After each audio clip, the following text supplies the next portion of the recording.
I'm amazed at the number of people who dabble with AI and tell me it's just not giving me the results I want. It's not doing it well. When I hear people say that, I ask for permission to give them a couple ideas. And there are two of them primarily I share. One of them is I want you to think about 10-80-10 as far as using AI. It's a tool that Steve Jobs used to use when he wanted to give a team a new idea he had and let them really create something amazing from it. So 10-80-10. I said, now secondly, I want you to imagine that AI is a new team member you have. Brilliant, eager, ready to learn, knows a ton, but just not familiar with your brand or what's important to you or your personality even. So, okay, now let's put those two ideas together.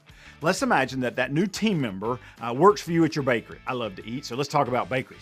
And you would never say to that team member when you're explaining things to them, I want you to make some muffins.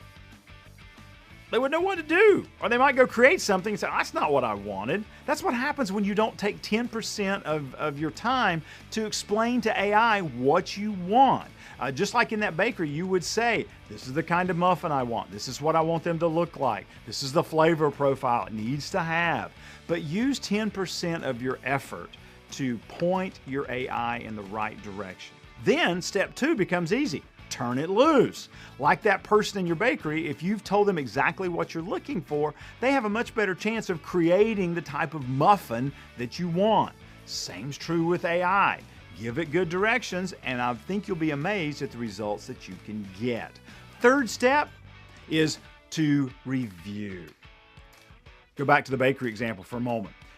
That new team member bakes that batch of blueberry muffins. You wouldn't say to them, okay, box them up and send them out to the client. I don't need to see them. You'd stop and you'd look at those muffins to make sure they represented your brand well. If there's some extra ones, which I hope there are, you might taste one just to make sure it meets your brand expectations and what you would normally send out of the store.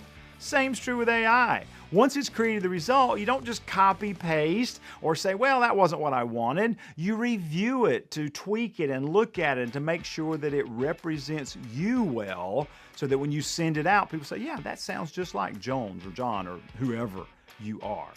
You see, what we're finding is that using AI well is no longer really a technical skill as much as it's a leadership skill. It's being able to communicate clearly what you want, what the outcomes look like, and then let the AI do its work, and then investing the time to review it at the end to make sure it achieved the outcomes you want. And if it didn't, you adjust it so it did. My challenge for you this week is to look at whatever AI you use as a new team member and work well with it, and who knows, you might just come up with something pretty amazing. I'm keynote speaker and author Jones Loflin. Thanks for spending a few minutes with me today in the Jones Zone.